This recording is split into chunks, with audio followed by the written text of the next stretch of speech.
The regime in Harare, through the courts, has denied bail to Senator Jameson Timba and the Afundi of 78. Azviperi moshi muri yeZimbabwe vakomana vanyimwa bail, mapurisa anga akazara pakoti vanhu vachiramidza kupinda. Asina pinda mashoka mudasunungwa kwaitiwa notibva subscribe like or turn on the bell icon.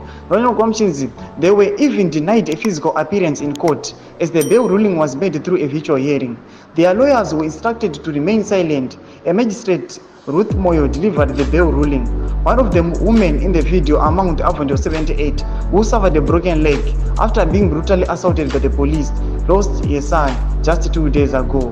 Her son will be buried this afternoon while she remains in custody, denied the opportunity to pay her last respects to him.